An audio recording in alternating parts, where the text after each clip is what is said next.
me, Clara. This is SpiritVehicle. Duh.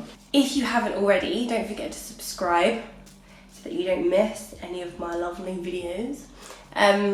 But apart from that, this is probably my most requested video, and that is astrology. Astrology. Pretty much my favourite thing. To all of you skeptics and non-believers, I absolutely get it. I was where you were about a year and a half ago. Thought it was, you know, sort of a very general way of typing people. Wasn't totally convinced that everybody could be divided into 12 groups of people, you know, that classic thing. That sentence is like the equivalent of people asking vegans, where did you get your protein? But yeah, so then I discovered something called Vedic astrology, Sidereal astrology, which uses the actual locations of the stars, the constellations, and the celestial bodies that move around in the sky. And discovered that Western tropical astrology, which is what most people today follow, is using something called the tropical elliptical. And that basically is it's using the path of the sun around the sky in terms of the seasons rather than the actual location of the celestial bodies. So this means that most people's Vedic sidereal astrology planetary placements are actually about 24 degrees behind what they are in Western tropical astrology, which for me turned me from being, for example, a Pisces moon into an Aquarius moon. It also took me from being a Capricorn sun into being a Sagittarius sun. And I was Aries regardless for my ascendant. This simple change for me was like revolutionary, because where I could somewhat relate to being a Capricorn, I can absolutely relate to my soul being like that of a Sagittarius. Where I could mostly relate to having a Pisces moon, so a Pisces mind, since the moon represents the mind. When I discovered the Aquarius moon, I was like, okay, wow, that's weird. And I could always sort of relate to the Aries energy anyway. So one thing that I will always say, first of all, if you're not totally bought, sold, and hell-bent on astrology being a real thing, because when you discover your true charts and signs and all that kind of thing, it is shocking. I mean, it's really, really fucking weird how applicable it is to your life and how accurate and precise it is. So check your Vedic sidereal sign, and you can do that by going onto Google, typing in Vedic sidereal birth chart. Now, I have to stress again, you must know the exact time you were born, the location, and of course the date. And with that information, you can get pretty much a snapshot of how your life is going to be. It's almost like being given a map to your life. It's like you have a certain number of paths which you can take, and these birth charts sort of like articulate these paths. They give you these paths to look at, so you can see sort of what the options are for this particular incarnation of yours, which is pretty cool. It sort of takes the mystery out of a lot of the shit that happens in life, and it sort of makes decisions easier to make, and it just generally makes life easier to navigate through. Stupid fucking hair. Let's just take it down. Okay. What the fuck was I saying? So, me, especially having my Aquarius moon, I need to understand how something works, like the sort of science behind something. So it's all very well being like, ooh, so if your, ascendant is in this sign, then you're going to come across this way and sort of appear this way. I have to understand how, I have to understand why. I need to sort of comprehend how the fuck it's possible for something in the sky to be affecting something down here. And this starts with the realization, this starts with the understanding that And I'm not going to get into it because I'm not trying to separate the crowd, I'm not trying to get into any conspiracies, I'm not trying to ignite that particular flame right just now. But what the stars are not what we've been told. The stars actually have an impact and an influence on what's going on down here on the earth plane more than any of us have realised. Stars, and I'm going to play a clip here, when you zoom in on them with a camera, especially a camera with like a super zoom, like a Nikon P900 or something, actually look like this.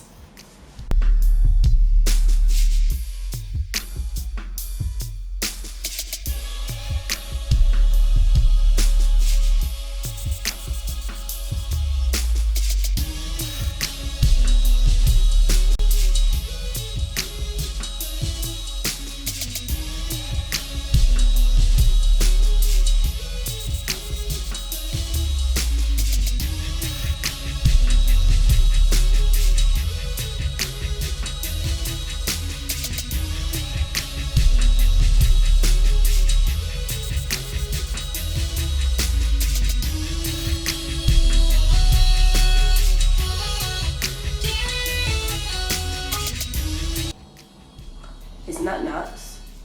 Isn't that absolutely crazy? Now, they look much more like lights than, you know, burning balls of gas trillions of miles away. I'm not aware that you are able to zoom in on something that is trillions of miles away.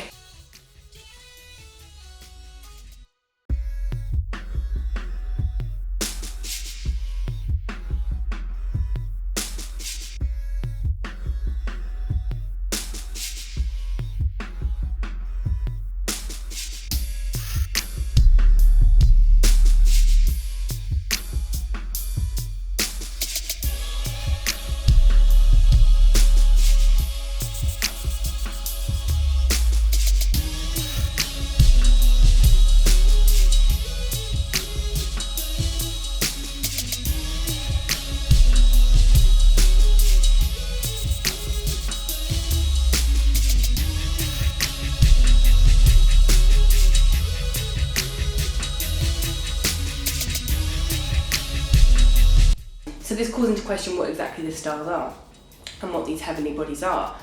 They look like somatics, which is what sound looks like. So for example, if you were to put sand or water on top of a speaker, or some sort of light substance, the sound creates these beautiful geometric patterns, which if you imagine is a sort of 2D image of what a 3D effect looks like. So those flat like patterns that the sound waves make in this sand,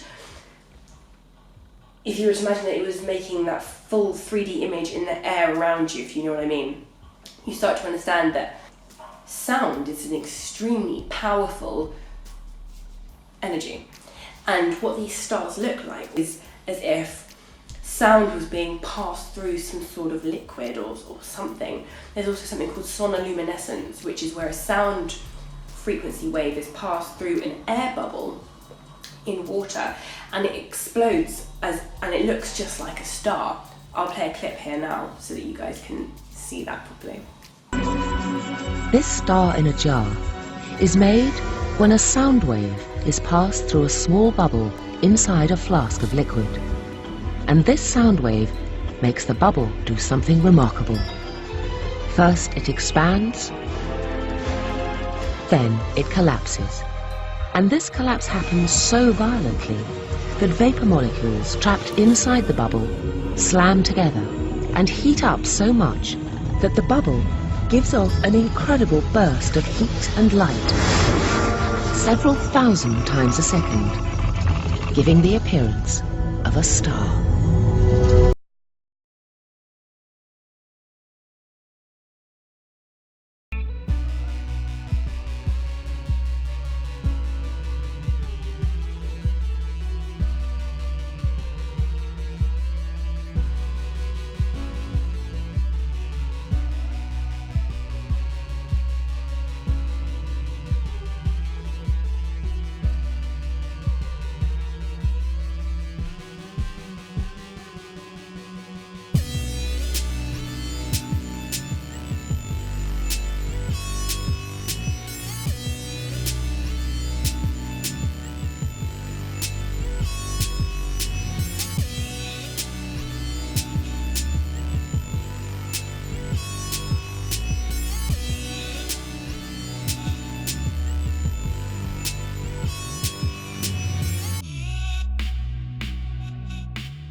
Anyway, so now that we understand that stars are a fucking mystery, and that nursery rhyme that goes twinkle twinkle little star, how I wonder what you are, suddenly takes on a whole different meaning, then we are in the correct place to start wondering why astrology is so accurate, how astrology is so accurate, and it's because we don't understand what these guys are.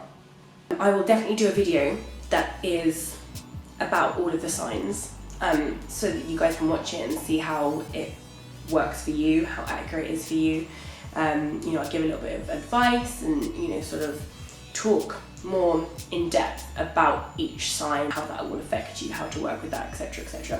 This is more just about the cold hard facts in a simplified fashion, because this is truly a topic that I could go on about forever. This Christmas, I bored my family half to fucking death. I was talking for, I think, like 4 hours straight about astrology, and like looked around and everyone was like, I was like, awkward. Happy Christmas, everyone. But yeah, you now understand that astrology is something that deserves a lot more attention than what it has had leading up till now. We are now getting to a stage where we are starting to understand that we've been lied to about a lot, that we don't really quite understand the nature of this reality, and that what is going on up there has quite an effect on what's going on down here, and that by becoming aware of the relationship between the two and how they both work together, you are able to create significant improvements and changes in your life for the better. It's almost like working with the universe. It's almost like, creating a partnership where you are no longer ignorant to its effects on your life and instead are co-creating your reality along with it instead of being at the mercy of, its influence on your life. If you imagine a birth chart, it's here. You are in the center of this round birth chart like this. And the sky is a 360-degree zodiac wheel around where you are in the center. The sky that is above you, with the sun, if you were born in the day, risen above the horizon, whatever planets were alongside the sun in the sky, are in houses 6 to 12, and houses 1 to 6 are the planets and the parts of the sky that was not above the horizon when you were born. Now, that 360-degree zodiac wheel is split into 12 houses, each of those 12 houses representing a different part of your life.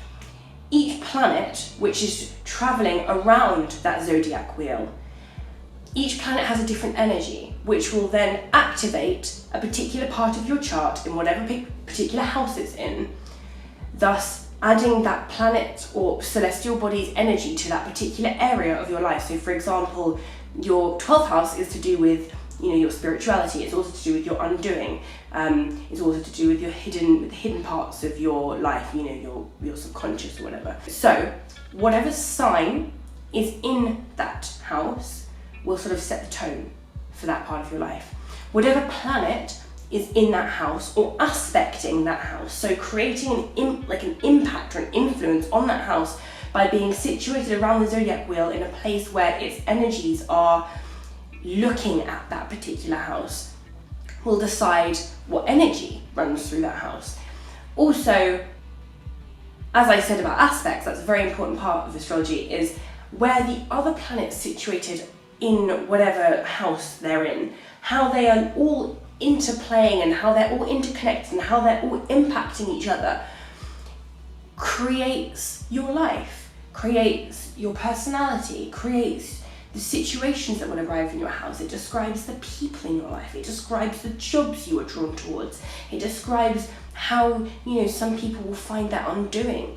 It describes what addictions some people will have. It describes people's sex life. It describes their friendships. It describes their communication methods. I mean, it's incredible. And I believe the number of different variations of birth charts isn't 12. We're not talking back of the magazine or newspaper horoscope shit there. we're talking about, I think it's 540 septillion. That's a fucking number. Septillion. 540 septillion different variations of birth chart. There won't be another human being born like you with the same birth chart for another 26,000 years. So if you can use astrology as a tool like I did to create some understanding about the parts of myself which had been so hidden from myself for so long, if you can use astrology to highlight the path which is most appropriate for you, to better understand how you fit into this world and what your place is, you know, then this whole life thing becomes a bit more exciting, and it feels a little bit more like a game that I now have the instructions to. I'm absolutely willing to help people out with understanding their birth charts or their sign placements or whatever, should you be in need of any assistance. I'm most contactable these days through my Instagram, since seems to be popping off these days on there.